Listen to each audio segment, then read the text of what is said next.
सलाम नाज़रीन तारीसी राय programme sports अवर आऊं सूरज कुमार। कल पाकिस्तान ने साउथ अफ्रीका के विच में पहिरियों T20 खेॾियो वियो जेको 184 रन जो टारगेट मिलियो पाकिस्तान खे। साउथ अफ्रीका पहिरीं टॉस खटियो, बैटिंग जो फ़ैसिलो कयो। पाकिस्तान जी बॉलिंग तमामु सुठी हुई, पर डेविड मिलर जेको आहे उन कमाल करे छॾियो। 82 रन हुयूं 40 बॉलनि ते ऐं पाकिस्तान लाइ जेको आहे पार जेॾो जेको आहे टारगेट 184 रन जो जेको आहे उहो ॾेई छॾियो। हालांकि एक्सपर्ट्स इहो चयो पिया त इहा पिच जेका आहे बिल्कुलु फ्लैट आहे, बैटिंग फ्रेंडली पिच आहे। हिते अगरि 250 रन जो टारगेट बि मिलियो त उहो बि चेस करणु खपे, पर असां जेको आहे 184 रन जो टारगेट बि चेस न करे सघियासीं। ऐं असां जेको वॾा वॾा खिलाड़ी आहिनि, नाले जा जेका किंग आहिनि, उहो 0 ते आउट थी वियो। बाबर आज़म ऐं असांजो सैम अयूब जेका आहे 31 रन हणी सघियो, ऐं उस्मान खान बि एतिरो ख़ासि जेको आहे कामयाबु न थी सघियो। मोहम्मद रिज़वान पाकिस्तान जो कैप्टन जेका आहे उहो ज़रूरु आख़िर ताईं जेका आहे बैटिंग कंदो रहियो, फाइट कंदो रहियो, पर आख़िर में मोहम्मद रिज़वान बि आउट थी वियो ऐं पाकिस्तान इहा मैच जेको आहे 11 रन्सनि सां हारे वियो पाकिस्तान। बहरहाल पहिरियों T20 पाकिस्तान हारियो। साउथ अफ्रीका 1-0 सां जेको आहे लीड पियो करे इन सीरीज़ में। 3 मैचनि जी इहा बेसिकली सीरीज़ आहे। 2 मैचूं अञा रहनि थियूं, हिकिड़ी मैच सुभाणे आहे ऐं पाकिस्तान लाइ उमेद पिया कयूं त पाकिस्तान जेको आहे सुठो कमबैक कंदो, पर पाकिस्तान जी टीम में जेको आहे अञा बि तमामु घणियूं जेको आहे कमियूं आहिनि, खामियूं आहिनि। बैटिंग पॉइंट ऑफ व्यू त अगरि ॾिसूं त असां वटि का जेका आहे का पावर हिटर न आहे, पावर हिटर न आहे। असां जेको आहे मोहम्मद इरफान खान न्याज़ी जॻह ते जेका आहे शाहिन शाह अफ़रीदी खे मोकिलियूं पिया, यानी हिकु बॉलर खे मोकिलियूं पिया, छाकाणि त असां कॉन्फिडेंट न आहियूं। असांजे बैट्समैन ते असांजो कॉन्फिडेंस न आहे त उहो वञी करे छक्का चौका हणी सघंदो। इन जो मतिलबु इहो आहे त असांजी टीम में अञा बि जेका आहे काफ़ी खामियूं आहिनि ऐं फील्डिंग बि एतिरी ख़ासि न रही। डेविड मिलर जो जेको कैच हो उहो ज़बरदस्त हुयो। शाहिन शाह अफ़रीदी अची करे डेविड मिलर खे आउट कयो, अदरवाइज़ जेको इहो टारगेट 200+ पे वियो। बहरहाल इन मैच ते ज़रूरु ॻाल्हि ॿोल कंदासीं त आख़िर असांजी जेको आहे किथे ग़लतियूं हुयूं, किथे असां इहो मैच हारियोसीं, हुन ते ॻाल्हि ॿोल कंदासीं। प्लस में जेका आहे वॾी अॼु जेका ख़बर इहा आहे त अॼु वेनसडे जो ॾींहुं आहे। वेनसडे जो ॾींहुं आहे इहो वॾी ख़बर न आहे। ख़बर इहा आहे त अॼु जेका आहे मीटिंग थींदी हुई ICC जी चैंपियंस ट्रॉफी जे हवाले सां, ऐं अॼु जेको ख़ातिर खां कोई फ़ैसिलो अचणो हुयो, पर अञा ताईं इहा मीटिंग कोन थी आहे। इंडिया जेका आहे पंहिंजे मौक़िफ़ ते डटियल आहे, PCB बि पंहिंजे मौक़िफ़ ते डटियल आहे। इंडिया चए थो त भाउ असां जेको आहे तव्हांजो सेमीफाइनल ऐं फाइनल ते कराए सघूं था इंडिया जे अंदरि, पर तव्हांजो जेको लीग स्टेज जूं जेको मैचूं आहिनि ईंदड़ जेका आहे टूर्नामेंट्स जे अंदरि, उहो असां इंडिया जे अंदरि नथा कराए सघूं। असां तव्हांजी जेको आहे लीग स्टेज जूं मैचिस जेको आहे उहो ठीकु आहे असां न्यूट्रल वेन्यू ते कराए सघूं था, पर सेमीफाइनल ऐं फाइनल जेको आहे उहो असां न्यूट्रल वेन्यू ते नथा कराए सघूं, उहो तव्हांखे इंडिया में अची करे खेॾणो पवंदो। पर हीअ जेका चैंपियंस ट्रॉफी आहे इहो जेको आहे बेसिकली हाइब्रिड मॉडल जे तहत खेॾणु चाहे थी इंडिया, ऐं पंहिंजूं सॼियूं मैचूं आहे उहो दुबई जे अंदरि खेॾियूं चाहे थी। अञा ताईं का फ़ैसिलो न आयो, अञा ताईं का शेड्यूल न आयो। बहरहाल छा थींदो चैंपियंस ट्रॉफी जो उन हवाले सां बि ॻाल्हि ॿोल कंदासीं अॼु वारे प्रोग्राम में। असां जेको आहे शोएब रहमान साहब खे वेलकम था कयूं। असां सां गॾु मौजूदु आहिनि शोएब रहमान साहब, क्रिकेट एक्सपर्ट आहिनि। सर अस्सलाम वालेकुम। अच्छा, हिते जेका आहे ब्रेक वठूं था हिकिड़ो नाज़रीन, ऐं ब्रेक खां पोइ असां वापसि ईंदासीं। ब्रेक खां पोइ असांखे शोएब रहमान साहब बि जॉइन कंदा, नईरुद्दीन अहमद साहब बि जॉइन कंदा, असांखे सैयद साहब क्रिकेट एनालिस्ट आहिनि। ॿिन्ही महिमाननि सां ॻाल्हि ॿोल कंदासीं ब्रेक खां पोइ।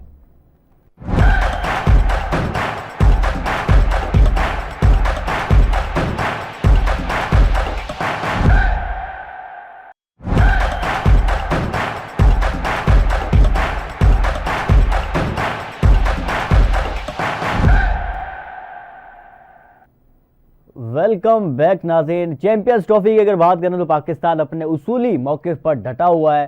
पाकिस्तान चाह रहा है कि भाई अगर इंडिया नहीं आ रहा पाकिस्तान के अंदर तो हम भी इंडिया नहीं जाएंगे। तो एक फ्यूजन फार्मूला पाकिस्तान ने दिया इंडिया को कि भाई अगले 3 साल तक जो भी टूर्नामेंट होगा इंडिया के अंदर हमारे मैचेस भी न्यूट्रल वेन्यू के ऊपर होंगे। जैसे चैंपियंस ट्रॉफी में इस बार जो इंडिया के मैचेस दुबई के अंदर खेले जाएंगे, इसी तरह अगले 3 साल तक पाकिस्तान के मैचेस भी न्यूट्रल वेन्यू के ऊपर होंगे, जिसके ऊपर BCCI ने वर्बली तो हाँ कर दी थी, जिसके ऊपर जो है सारे मीडिया ने प्रेशर डाला, इंडियन मीडिया ने प्रेशर डाला BCCI के ऊपर कि भाई पाकिस्तान की बात आपने इतनी आसानी से कैसे मान ली।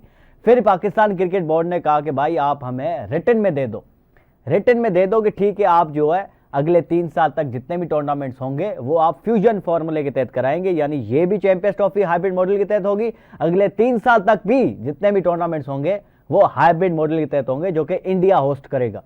तो फिर जब रिटर्न की बात आई तो इंडिया और BCCI वहां से थोड़ा भाग गया। उन्होंने ये कहकर कहा कि भाई इंडियन गवर्नमेंट हमें जो है इस चीज पर इजाजत नहीं दे रही कि सेमीफाइनल और फाइनल भी इंडिया से बाहर हो। लीग स्टेज के मैचेस तो हम पाकिस्तान के इंडिया से बाहर करा सकते हैं, मगर सेमीफाइनल और फाइनल जो है वो हम इंडिया के बाहर नहीं कराएंगे। जिसके ऊपर अब जो है फड्डा है कि भाई चैंपियंस ट्रॉफी ये वाली हाइब्रिड मॉडल के तहत हो रही है। इंडिया अपने सेमीफाइनल फाइनल दुबई के अंदर खेलेगा, और जब इंडिया के अंदर टूर्नामेंट होगा तो फिर पाकिस्तान को सेमीफाइनल फाइनल खेलने के लिए इंडिया जाना पड़ेगा, जो कि पीसीबी को कतई कबूल नहीं है।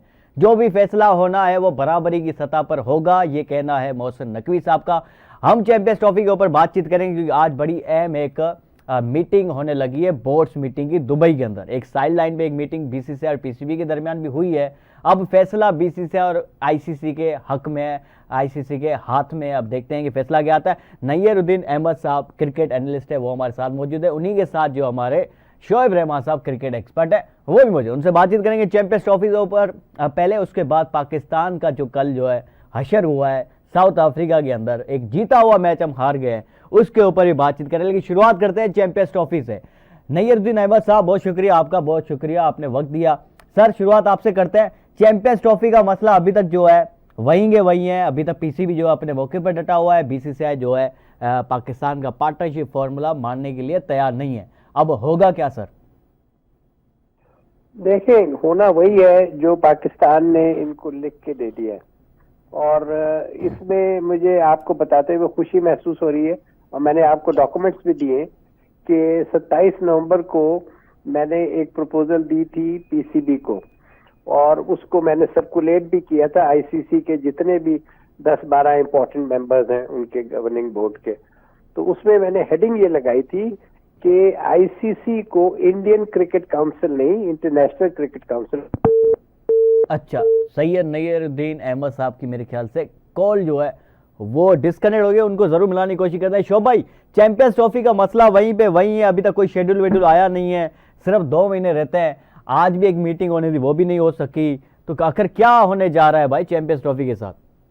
यार, जिस तरह अभी नैयर भाई बात कर रहे थे तो उसी बात को मैं कंटिन्यू करता हूं कि ये तकरीबन, जिस तरह मैंने पहले भी कहा था कि 99% होना वही है कि जो पाकिस्तान ने प्रपोजल दिया है इंडियन गवर्नमेंट। अच्छा, ये बीसीसीआई और पीसीबी के दरमियान डायलॉग नहीं हो रहे, डायलॉग हो रहे पाकिस्तान गवर्नमेंट के और इंडियन गवर्नमेंट के दरमियान। उसके बाद ये बात जाती है बीसीसीआई और पीसीबी के दरमियान, फिर वो बैठ के वो बात करते हैं। जो मीटिंग बगैर किसी नतीजे पे पहुंचे हुए खत्म हो जाती है, तो वो लोग प्रपोजल लेकर फिर अपनी गवर्नमेंट के पास चले जाते हैं। बिल्कुल ऐसे ही। अच्छा शोभ भाई, बिल्कुल आप ठीक कह रहे हैं, यहीं से आपकी बात कंटिन्यू करेंगे। वो सही है, नैयरुद्दीन बड़ी इंपॉर्टेंट बात कर रहे थे, उन्होंने प्रपोजल भी दिया है। सर कंटिन्यू कीजिए। सर जी, तो मैं यही अर्ज कर रहा था कि उस प्रपोजल को पीसीबी ने फौरन यानी अप्रिशिएट किया, और उसके मुताबिक उन्होंने जो मतलब ये फैसला किया कि 2 ही चांसेस हैं। एक तो सूरत ये है कि जिस तरह से 1996 में जब इंग्लैंड, वेस्ट इंडीज और ऑस्ट्रेलिया की टीम श्रीलंका नहीं गए थे वर्ल्ड कप खेलने, तो उनके पॉइंट्स काट लिए गए थे। और 2003 में भी जब इंग्लैंड की टीम साउथ अफ्रीका और जिम्बाब्वे के वर्ल्ड कप में नहीं गई थी, तो इंग्लैंड की टीम के पॉइंट्स काट लिए थे, जो कि इंग्लैंड की वो मतलब उस वक्त आईसीसी भी इंग्लैंड में था।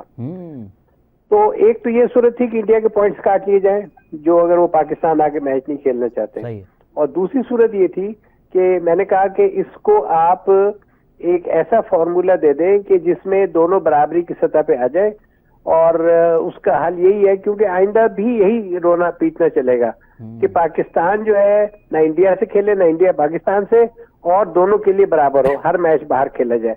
तो वो मेरा ख्याल है कि बात मान ली गई थी। बाद में जिस तरह से अब डिले हुई है, और ये डिले बहुत ही वरीसम है, क्योंकि इतनी ज्यादा डिले के बाद चैंपियंस ट्रॉफी का बर वक्त और सही तरीके से स्टार्ट ही मुझे मुश्किल नजर आ रहा है। और इस सिलसिले में जो वर्ल्ड मीडिया कंपनीज हैं वो बहुत ज्यादा परेशान है, और इस चीज को देखते हुए पाकिस्तान को कोई फिक्र नहीं करनी चाहिए। पाकिस्तान का लॉफुली इतना स्ट्रॉन्ग केस है कि पाकिस्तान फौरन, अगर जैसे ही कोई हमारे खिलाफ फैसला कोई जबरदस्ती दिया जाता है, तो एक स्विट्जरलैंड में इंटरनेशनल स्पोर्ट्स आर्बिट्रेशन कमेटी है, या आप समझ ले काउंसिल है, वहां पर अपना केस अगर ले जाए तो इनको इतना भारी जुर्माना पाकिस्तान को देना पड़ेगा। हमने तो इन्हें बता के सारे अपने स्टेडियम रीबिल्ड किए, और उसके अलावा और बहुत सारा हमने खर्चा किया है, और हर दफा आईसीसी के मेंबरों ने आके इंस्पेक्शन की है उसकी, और अप्रिशिएट किया काम को। तो उनकी आईसीसी के नॉलेज में था कि पाकिस्तान बेतहाशा खर्च कर रहा है इनके चैंपियंस ट्रॉफी के लिए, और उसके ऊपर जो पाकिस्तान के अखराजात आए हैं और जो सारा खर्चा हुआ है वो आईसीसी को देना पड़ेगा पाकिस्तान को। वो इतना हेवी लॉस हो जाएगा कि वो शायद आईसीसी बर्दाश्त ही ना कर सके। हाँ, बिल्कुल इसी डर से वो अच्छा। पाकिस्तान की इस बात को मानने के लिए तैयार है कि बराबरी पे हो। वो बराबरी पे नहीं चाहते थे, वो ये चाहते थे और अब भी शायद यही चाहते हैं कि इंडिया का हाथ जो अपर हैंड रहे, पाकिस्तान के साथ हो तो फिर इंडिया बाहर खेल ले, लेकिन अगर इंडिया में हो तो पाकिस्तान के जो मैचेस हैं खास तौर पर सेमीफाइनल और फाइनल में अगर पाकिस्तान पहुंचता है तो फिर इंडिया तो ये एक ऐसा मसला है जिसके ऊपर मैं समझता हूँ कि उनको, जिसे कहते हैं ना कि ऐसी हड्डी है जो पेट में जा रही है ना उसे उगला जा रहा है। और इसका वजह सिर्फ एक ही है कि लीगली पाकिस्तान बहुत स्ट्रांग है और पाकिस्तान ने टाइम वेस्ट किए बगैर लंदन में अपने लॉयर्स तैयार किए, वो फौरन इन पे केस कर देंगे। अच्छा शोभ भाई, जैसे नैयर साहब ये कह रहे हैं कि भाई पाकिस्तान के पास अभी भी स्ट्रॉन्ग कुछ कार्ड्स मौजूद है जो कि कभी पाकिस्तान प्ले कर सकता है। अच्छा, एक कार्ड जो है ब्रॉडकास्टर के पास भी है, वो ये है कि अगर पाकिस्तान जो है बायकॉट करता है इस इंडिया के मैच का या चैंपियंस ट्रॉफी का, अगर पाकिस्तान के खिलाफ फैसला चला जाता है तो ब्रॉडकास्टर्स भी और आईसीसी भी पाकिस्तान के ऊपर जो है केस कर सकते हैं और सैंक्शंस लगा सकते हैं, क्योंकि पाकिस्तान ने एक मुआहदा साइन किया हुआ है, मेंबरशिप मुआहदा, जिसके तहत पाकिस्तान को हर साल आईसीसी की तरफ से फंड्स भी मिलते हैं और वहां मुआहदे में लिखा हुआ है कि भाई आपको जो भी शेड्यूल अनाउंस होता है आईसीसी की तरफ से तो आपके वो सारे मैचेस खेलने हैं। तो वहां पे हम कैसे मतलब बायकॉट कर सकेंगे इंडिया के मैच का या चैंपियंस ट्रॉफी के? नहीं, ये ऐसे नहीं होगा। सबसे पहले तो पाकिस्तान जो ना होस्ट है, ये मामला ये तो ऐसे होगा ना कि अगर वो बाइकआउट होता है तो बाइकआउट पाकिस्तान की तरफ से नहीं, इंडिया की तरफ से सुनने में बातें आ रही हैं कि जनाब वो इंडिया हो सकता है कि जनाब अगर वो बातें नहीं मानी गई ना तो वहां पर इंडिया की तरफ से बाइकआउट आ जाएगा। मगर मैं एक चीज सूरज बता दूं, ना इंडिया बाइकआउट की तरफ जाएगा ना पाकिस्तान बाइकआउट की तरफ जाएगा। ये मामला 99% हल होंगे और उसी फार्मूले के तहत होंगे जिसको हम फ्यूजन फार्मूला कह रहे हैं, जिसको हम पार्टनरशिप फार्मूला कह रहे हैं। इसमें एक बात और निकलेगी कि जिस तरह इंडिया कह रहा है कि ठीक है हम लीग मैच तो पाकिस्तान के करा देंगे इंडिया में, मगर अगर फाइनल या सेमीफाइनल पाकिस्तान पहुंचता है तो वो इंडिया में खेलना पड़ेगा। तो पाकिस्तान भी अपनी शर्त रख दे कि फिर ठीक है कि आप भी अगर फाइनल और सेमीफाइनल में इंडिया पहुंचता है तो आप भी पाकिस्तान आओ। तो पाकिस्तान जो है ना बिल्कुल बराबरी की सतह पर बात करने के लिए खुला हुआ है और उससे कम पे वो बात करने पे तैयार नहीं होगा। पूरी फॉर्म पीसीबी के साथ है, तो ये बाइकआउट वगैरह पे बात तुम देखना जाएगी नहीं। हाँ, मतलब बाइकआउट तक बात नहीं जाएगी और चैंपियंस ट्रॉफी का आपके मुताबिक शेड्यूल भी आ जाएगा कल परसों में और चैंपियंस ट्रॉफी अपने शेड्यूल के मुताबिक होगी, आप ये कह रहे हैं? होगी, इंशाल्लाह होगी और पाकिस्तान की इसमें तुम देखना कि विन विन पोजीशन होगी। अच्छा, विन विन पोजीशन होगी, आप ये कह रहे हैं बीसीसीआई के सामने पाकिस्तान की विन विन पोजीशन होगी। नैयर साहब, शोएब रहमान साहब ये कह रहे हैं वो बीसीसीआई जो कि सबसे ज्यादा रेवेन्यू देता है, वो बीसीसीआई जिसका चेयरमैन भी अभी आईसीसी का है, तो रेवेन्यू देता है मगर वो रेवेन्यू अकेला नहीं देता, उसमें पाकिस्तान की बहुत बड़ी कंट्रीब्यूशन है, हमेशा ये बात याद रखी जाए। हाँ, मतलब वो बात आपकी ठीक है, लेकिन अभी उनका आईसीसी का जो चेयरमैन है वो उनका भी ताल्लुक बीसीसीआई से है और पाकिस्तान से ज्यादा इंडिया की चलती है आईसीसी के अंदर। इस चीज का कोई भी जो है ना इसकी नफी नहीं करेगा। जी नैयर साहब, पाकिस्तान के लिए विन विन सिचुएशन होगी या पाकिस्तान को कुछ कंप्रोमाइज करने पड़ सकते हैं? देखिए, मैं पहली बात तो ये अर्ज कर दूं कि जहां तक आईसीसी के चेयरमैन की बात है, कोई गैर कानूनी काम नहीं हो सकता। इसीलिए मैं आपसे पहले ही अर्ज किया कि जब इंग्लैंड ने बाइकआउट किया था जिम्बाब्वे जाने का, तो उस वक्त आईसीसी का न सिर्फ चेयरमैन इंग्लैंड का था बल्कि वो इंग्लैंड में ही मतलब बेस्ड ऑफिस था। उसके बावजूद उन्हें इंग्लैंड को पनिश करना पड़ा था और उनके पॉइंट्स फोरफीट हुए थे। वो एक अलग स्टोरी है। यहाँ पर सूरत हाल ये है कि जिस तरह आपने फरमाया ना कि जी पाकिस्तान पे जुर्माना हो सकता है और broadcasters and this and that, Pakistan ने किया क्या है जिस पे जुर्माना हो सकता है? बिल्कुल, मतलब कोई आप पाकिस्तान के साथ खेल तो नहीं खेल सकते कि जी आपने उनसे कहा कि जी 2-3 साल से हमने आपको दिए हुए तैयारी करें, और जब तैयारी बिल्कुल लास्ट स्टेज पे आ गई तो आप पाकिस्तान से कह रहे हैं कि जी नहीं, अब जो मैचेस पाकिस्तान में होने थे इंडिया के वो यहाँ नहीं होंगे।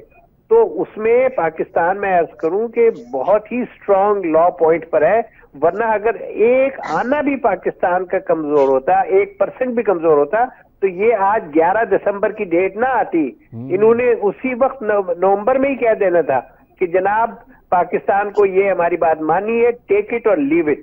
हाँ बिल्कुल। अच्छा, यहाँ पे पाकिस्तान क्रिकेट बोर्ड ने पाकिस्तान की पोजीशन बहुत स्ट्रांग है।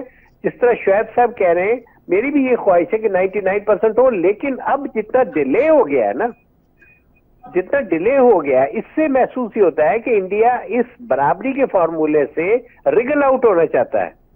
और इसके ऊपर जो है अब वो कोई नई नई बातें सोच रहे, नई इख्तराआत सोच रहे, जिसका कि पाकिस्तान ने एक ही बात की है कि जी हम इस फॉर्मूले से, इस जिसे कहते हैं ना प्रिंसिपल्ड स्टैंड से पीछे नहीं हटेंगे। इररिस्पेक्टिव, पाकिस्तान ने एक धमकी दी थी, उसको दोहराया नहीं दोबारा। मैं आपको याद दिला दूं, पाकिस्तान ने कहा था कि हम इंडिया से हर स्पोर्ट्स का हर जगह बाइकआउट करेंगे, सिर्फ क्रिकेट में नहीं होगा, फिर हर जगह हम इंडिया से बाइकआउट करेंगे। और इंडिया से हमने कई मुल्क हैं जिनके साथ हमने खेलने से बाइकआउट किया है। इसराइल उनमें सबसे पहले, कोई भी अगर मुकाबले पर हमारे आता है तो हम उसके साथ वॉक ओवर दे देते हैं उन्हें। तो इंडिया के साथ पाकिस्तान का यहाँ तक जो है पहले स्टेटमेंट आ चुका है, जो बाद में दोबारा का नहीं आया, इसलिए कि मसालियत की बात होती रही है।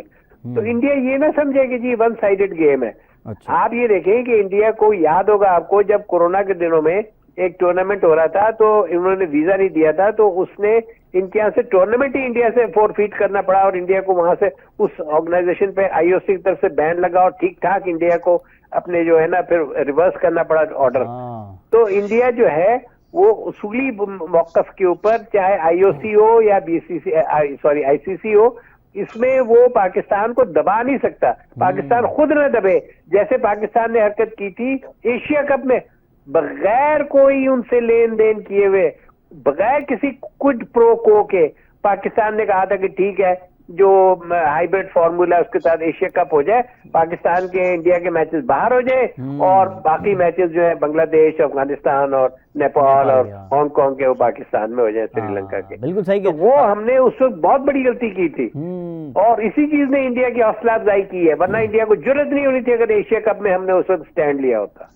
सही। अच्छा सर, हमारे साथ रहिएगा, हमें मोस्ट इंपॉर्टेंट एक टॉपिक है, वो है कल वाला मैच, पाकिस्तान और साउथ अफ्रीका का मैच, उस पर हमें बात करनी है। एक छोटा सा कमर्शियल ब्रेक है, कमर्शियल ब्रेक लेंगे, उसके बाद फौरन वापस आते हैं। हमारे साथ रहिएगा।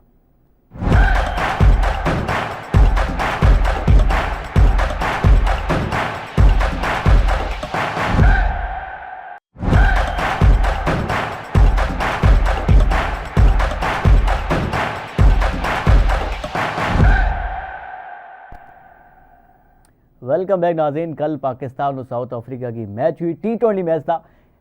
साउथ अफ्रीका ने टॉस जीतकर पहले बैटिंग का फैसला किया। 184 रन का टारगेट मिला था, जो कि लग रहा था कि कोई 200 से ज़्यादा का टारगेट मिला, लेकिन एंड में पाकिस्तान ने अच्छी बॉलिंग की, सिर्फ 184 रन का टारगेट मिला उस ग्राउंड के ऊपर जहां पे कुछ दिन पहले इंडिया ने तकरीबन 250 रन लगा दिए थे। लेकिन फिर लगा ऐसे कि 184 रन का टारगेट है, जो कि हम मेरे ख्याल से 15 ओवर में चेस कर लेंगे, लेकिन नहीं हो सका। हमने 20 ओवर पूरे खेले, लेकिन 11 रन से हमने ये मैच हारा है कल। हमारे एक्सपर्ट्स हमारे साथ मौजूद हैं। शोभ भाई, आपको चैंपियंस ट्रॉफी के ऊपर कुछ ऐड करना है, वरना हमें जो है इस मैच के ऊपर बात करना है। जी शोभ भाई। ये चैंपियंस ट्रॉफी पे मैं ये ऐड करके खत्म करता हूं कि इंडिया पे भी प्रेशर है, वहां की अपनी सियासी जमातों का, पॉलिटिकली इंडिया बहुत बड़ा मुल्क है। हाँ। तो वो ऐसा नहीं है, तो उनको ये प्रेशर है और मेरा ख्याल है कि इंडिया जो है वो हल कर देगा और हम लोग उम्मीद रखें कि चैंपियंस ट्रॉफी पाकिस्तान में होगी, हाइब्रिड मॉडल के तहत होगी। इंशाल्लाह उम्मीद है। और शेड्यूल क्या है सर, शेड्यूल कब आ रहा है चैंपियंस ट्रॉफी का? शेड्यूल मेरा ख्याल है कि जहां तक मुझे उम्मीद है 2-3 दिन में आ जाना चाहिए, मतलब इसी वीक आ जाना चाहिए और आ जाएगा इंशाल्लाह। अच्छा शोभ भाई, कल वाली मैच पे क्या मतलब कि पाकिस्तान का जीता हुआ मैच था या लेकिन नहीं ज्यादा टारगेट हो गया था 184? यार ये परसों मेरी तुम्हारी बात हुई थी, जब हम टीम के कॉम्बिनेशन की बात कर रहे थे, तो मैंने छुट्टे ये कहा था कि यार देखो इन 2 प्लेयर्स की तो आगे भी अब टीम में जगह नहीं बनती।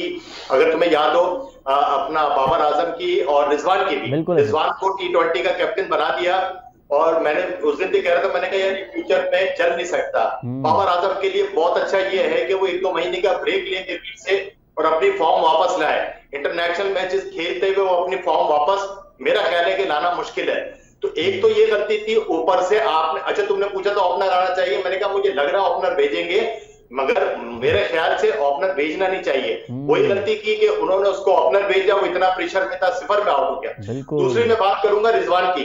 देखो रिजवान ने जिस किस्म की बैटिंग की है ना, आजकल T20 के अंदर इस किस्म की बैटिंग चलती नहीं है। या तो आप ये बैटिंग करके मैच जिताएं, आप मियादाद बने, आप इंजमामुल हक बने, आप शाहिद आफरीदी बने, कुछ भी करें, अगर आप स्लो या विराट कोहली बने आप, अगर आप इतने स्लो खेले थे तो आपको जिताना, ऐसी बैटिंग करके आपने 49 बॉलों पे 50 रन बनाए हैं जो कि T20 में नहीं चलते। कल की हमारी एक हारने की वजह, देखो बॉलिंग ने बहुत अच्छी बॉलिंग करी, वो तो आखिर के 2-3 ओवर्स के अंदर 40 रन बन गए, लेकिन हाँ, बॉलिंग बड़ी शानदार रही है। हाँ अच्छा, कल सिर्फ और सिर्फ अब बैट्समैनों की वजह से और खास तौर पर रिजवान की अच्छा उस ठीक। टेक्निक की वजह से मैच अच्छा आ रहा है, नैयर और साहब, कोई इतना फ्लॉ नहीं था, 11 रन से मैच आ रहा है। हाँ बिल्कुल शोभा, आप ठीक कह रहे हैं, लेकिन मेरे ख्याल से रिजवान के ऊपर जो है मैं आपसे इख्तिलाफ जरूर करना चाहता हूं, क्योंकि उनका रोल ही ये दिया हुआ है कि भाई उसको एंकर इनिंग खेलनी है और आखिर तक जाना है। दीगर जो बैट्समैन है उनको तेज खेलना था, लेकिन आप सारा मलबा जो है रिजवान के ऊपर नहीं डाल सकते। नैयर साहब, आप एग्री करेंगे इस बात से? देखिए, मैं रिजवान के बारे में ये 2-3 सवालात हैं, उनसे पूछूंगा कि जब इतनी छोटी ग्राउंड थी तो 2 स्पिनर साथ क्यों खेले वो? तो यहाँ पर उनका और जो उनके साथ इतनी बड़ी टीम गई हुई पीसीबी की, सेलेक्टर्स भी हैं और उसके अलावा कोचेस भी हैं, उन सब पे ये सवाल आता है कि ये क्या मजाक था कि आपने इस तरह से 2 स्पिनर्स खिला दी। एक दूसरी बात यह है कि रिजवान की कप्तानी देखें, मैं अभी बैटिंग की बात नहीं कर रहा, कि उसने आखिरी ओवर में स्पिनर को दे दिया। तो आखिरी ओवर में तो आपको पता है फिर क्या होता है, इंटेंशंस क्या होती हैं, इंटेंट क्या होती है, रोकने का तो कोई सवाल ही नहीं है। तो उसमें आपने उनको एक ऐसा गिफ्ट दिया जिसमें 18 रन, 3 छक्के पड़े हैं उस ओवर में, और आप 18 रन वहां दिए हैं और यहाँ पर आप 11 रन से हारे हैं। इनफैक्ट रिजवान के इस डिसीजन ने पूरा पाकिस्तान का मलिया मेट कर दिया ये जो मैच। जिस तरह आप कह रहे हैं कि बॉलर्स ने बहुत अच्छी बॉलिंग की और 6 ओवर में उन्होंने उनको 3 विकेट ले दी थी। तो कहने का मकसद ये है कि रिजवान जो है, ऐसा नहीं लगता कि कोई ब्रिलियंट कैप्टन है। मेरे हिसाब से अगर रिजवान ने जिस तरह बैटिंग की है और बाकियों ने भी की है, उन लोगों को अगर खिलाना है तो फिर इमामुल हक को और शान मसूद को क्यों नहीं खिलाया जाता? फिर उनका क्या कसूर है? मुझे बताए ना, ऐसी बैटिंग तो वो भी कर सकते हैं। पूरी बात ये है, सुन ले, कि पाकिस्तान को सबसे ज्यादा जरूरत है इस वक्त कि वो एक पावर हिटर या 2 पावर हिटर टीम में जरूर रखे, वो मिसिंग है इस वक्त। सर, हमारी टीम में कोई एक डेविड मिलर जैसा प्लेयर नहीं है। मैं समझता हूँ डोमेस्टिक में भी ऐसा कोई नहीं दिख रहा। हमारे पास कोई क्लासिन जैसा प्लेयर नहीं है, कोई रीजे हेंड्रिक जैसा प्लेयर नहीं है। जगह एक था हमारे पास फखर जमान, उसको हमने सियासत की नजर कर दिया, उसने ट्वीट के पता नहीं क्या कर दिया, अब सारी पीसीबी उसके पीछे पड़ी हुई है। शोभ भाई, फखर जमान ने परफॉर्मेंस क्या दी है? फखर जमान की सारी पाकिस्तान में खप पड़ी हुई है, सिवाय एक मैच के वर्ल्ड कप में जिसमें उसने साउथ अफ्रीका से हमें जितवाया था, जो रेन अफेक्टेड मैच था। न्यूजीलैंड। बाकी उसने वर्ल्ड कप में 10 मैचों में इंडिया में क्या करके दिया था? उससे पहले जो एशिया कप हुआ था वहां रिजवान, इसकी क्या, रिजवान कह रहा हूँ, फखर जमान की क्या? फखर जमान एक चला हुआ कारतूस है, अगर 20 मैचों में एक में स्कोर कर ले तो उसको हमें क्या करना है? मेरे हिसाब से फखर जमान की कोई जगह पाकिस्तान में नहीं बनती है। अच्छा शोभ भाई, आप एग्री करेंगे? रिजवान की ना बाबर आजम की। शोभ भाई, T20 में इनको तो स्टेडियम के नजदीक नहीं आने देना। जी शोभ भाई, मैं नैयर भाई की बात से बड़े इख्लाफ के साथ इख्तिलाफ करता हूं कि ऐसी बात नहीं है। फखर जमान का बड़ा कंट्रीब्यूशन है, सबसे बड़े देखिए बड़े मैचेस में उसने हमेशा परफॉर्म किया है ना।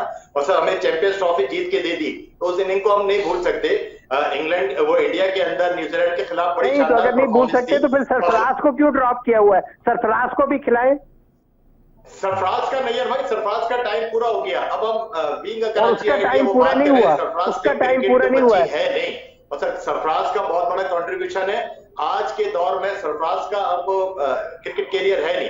मसलन अगर हम बोले उसको T20 में लेकर आ जाएं, सरफराज अब देखिए, हाँ, हमें अभी पावर हिटर की जरूरत है, तो मेरे ख्याल से फखर जमान ज्यादा पावर हिटिंग अच्छी करते हैं, तो इस वजह से शायद सरफराज अहमद की। अच्छा, फखर जमान के साथ अगर 20 मैच खेल के एक मैच में पावर हिटिंग कर ली तो उसका फायदा क्या है? मैंने पहले भी कहा था, फखर जमान के साथ प्रॉब्लम है, उसके साथ जो है मेडिकली कुछ मसाइल हैं, उसकी वजह से वो बाहर है। फखर जमान को पीसीबी ने उसके परफॉर्मेंस पे नहीं बाहर किया हुआ।